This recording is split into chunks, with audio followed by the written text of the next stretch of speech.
Hindi na nakatiis. Gerald Anderson pumalag sa kadalda ni Janine Gutierrez laban kay Kim Chiu. Kung bago ka lang sa channel na ito, huwag kalimutang mag-like, share, comment, and subscribe. Sa mabilis na takbo ng showbiz, hindi na bago ang kontrobersya at paghaharap ng mga sikat na personalidad, ngunit may mga pagkakataong isang issue ay sumasabog ng husto, lalo na kung ang sangkot ay mga pangalang matagal na inukit sa industriya. At iyan mismo ang nangyayari sa pagitan ni Kim Chiu, Gerald Anderson at Janine Gutierrez. Sa isang biglaang pangyayari na ikinagulat ng marami, si Gerald, ang dating kasintahan at katambal ni Kim, ay umalma at ipinagtanggol ang aktres laban sa mga patutsada at panggugulo ni Janine. Ang kanyang matapang na pag-eksena ay nagbigay daan sa mga haka-haka, pagbabalik tanaw at mainit na diskusyon sa buong social media.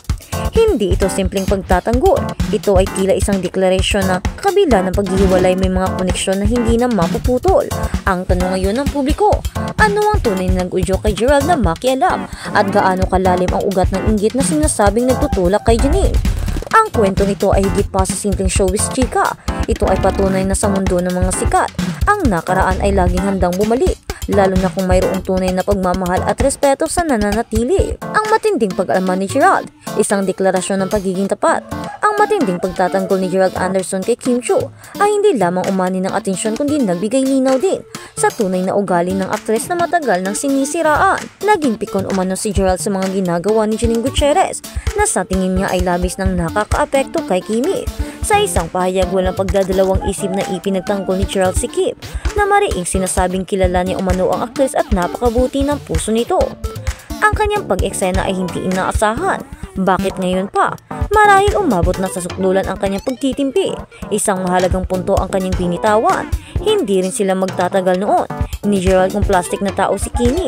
Ang linyang ito ay may bigat dahil ito ay nanggagaling sa isang taong nanirahan sa tabi ni Kim. Isang taong naging saksi sa kanyang pagiging totoo, lalo na sa panahon ng kanilang sikat na love team, ang Kim Emerald. Ito ay isang personal na patunay na mas matimbang kaysa sa libo-libong komento ng mga kritiko. Dagdag pa ni Gerald, alam niya na si Kim ay mabait at napakamapagbigay. Ang mga negatibong kwento tungkol sa kanya ay sadyang sinisira lang ng mga taong nasa paligid. Sa konteksto ng kasalukuyang issue, malinaw na si Janine ang tinutukoy na isa sa mga nagpapalala ng sitwasyon. Ang pag-eksena ni Gerald ay tila nagbigay ng isang malaking pader na magtatanggol kay Kim mula sa mga atake. Ang kanyang aksyon ay hindi lamang tungkol sa pagtatanggol sa isang kaibigan o kasamahan. Ito ay tungkol sa pagbibigay respeto sa isang tao na minsan niyang minahal at naging bahagi ng kanyang kasaysayan.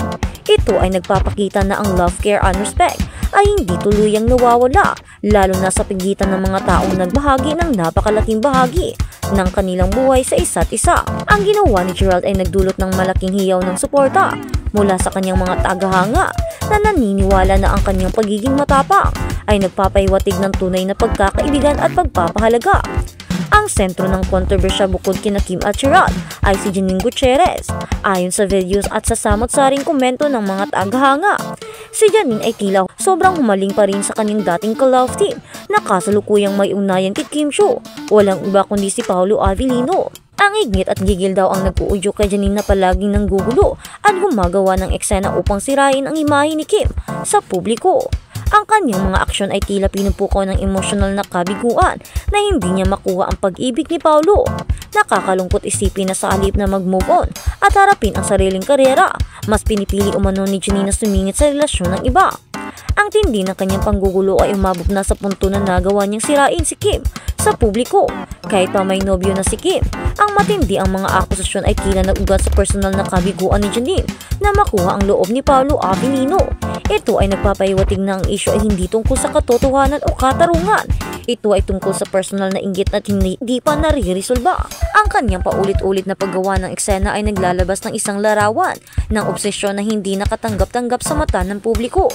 Ang reaksyon ng mga netizens ay nagpapatunay sa pagkadismaya kay Janine. Marami ang nagpahayag ng kanilang galit at naniniwala na ang ginagawa niya ay hindi professional at labis na bastos. Ang pag-alma ni Gerald ay lalong nagpatindi sa paniniwala na ang mga akusasyon laban kay Kim ay walang batayan at gawa-gawa lang. Ang sitwasyong ito ay naglalabas ng masalimuot na katotohanan ng showbiz na ang mga pag-ibig sa nakaraan ay maaaring maging mitsa ng gulo sa kasalukuyan at ang inggit ay maaaring magtulak sa isang tao na gumawa ng mga bagay na labag sa mabuting asal. Ang publiko ay naghihintay na humupa ang isyu at manahimik na si Janine upang magkaroon ng kapayapaan ang lahat ng sangkot. Ang nostalhiya ng Kim Emerald ang happy ending na naudlot. Hindi maiiwasang balikan ng mga tagahanga ang Kim Emerald love team. Sa gitna ng kontrobersyang ito, si Kim Chiu at Gerald Anderson ay isa sa mga pinakasikat at minamahal na tambalan noong kanilang kapanahunan. Ang kanilang chemistry ay hindi mapagkakaila at marami ang naniniwala na sila ang nakalaan para sa isa't isa. Ang video ay nagtatanong ng isang mahalagang katanungan kung hindi siguro naghiwalay si Gerald at Kimi. Sila ang happy ending. Ang paghiwalay nila na sinasabing may bahid ng cheating issue ay nag-iwan ng malalim na sugat sa kanilang mga taga-suporta. Ngunit sa kabila ng lahat ng sakit at paghiwalay, ang pagtatanggol ni Gerald ay nagpapatunay na ang kanilang pinagsamahan ay hindi nawala. Ang mga komento mula sa mga tao ay nagpapahiwatig na halatang si Gerald may love, care and respect pa rin kay Kimi. Aminin man o hindi, ang first love ay mayroong espesyal na lugar sa puso. Ang pagbabalik tanaw sa grabe din kasi ang tandem nila noon ay nagpapaliwanag kung bakit kahit matagal na sila walang nagawa pa rin si Gerald na ipagtanggol si Kim sa publiko. Ang kanilang mga pelikula at teleserye ay patuloy na pinapanood ng mga loyalista na naghahanap ng anino ng what could have been. Ang kanilang kwento ay isang paalala na ang tunay na koneksyon ay lumalampas sa status ng relasyon. Ang pag-asa ng mga tagahanga na makita silang magkasama ay laging naroon at ang aksyon ni Gerald ay nagbibigay ng panibagong pag-asa sa mga Kim Emerald loyalist. Ngunit sa huli, ang pagtatanggol na ito ay mas tungkol sa pagbibigay katarungan kaysa sa muling pag-ibig. Ito ay isang pagkilala sa kabutihan at katapatan ni Kim Chiu na hindi na dapat pang sirain ng mga taong naiinggit lamang. Ang kanilang nakaraan ay nagbigay aral na ang pag-ibig ay komplikado, ngunit ang respeto ay dapat laging manatili. Ang kapayapaan ni Kim Chiu kay Paolo Avellino, ang bagong simula. Bagaman marami ang nag-iingay tungkol sa nakaraan, mahalagang tandaan na si Kim Chiu ay matagal nang naka-move on at kasalukuyang nasa isang matatag at mapayapang relasyon kay Paolo Avellino. Ang video mismo ang nagbigay diin dito, ngunit may mga nakalaan at ito nga si Paolo Avellino. Si Paolo ang happy ending na nakalaan kay Kim Chiu sa kasalukuyan. Ang kanyang pagiging tahimik at matatag sa gitna ng kontrobersya ay nagpapatunay sa kanyang tiwala kay Kim at sa kanilang relasyon. Hindi siya nagpadala sa ingay ng social media at mga intriga ni Janine.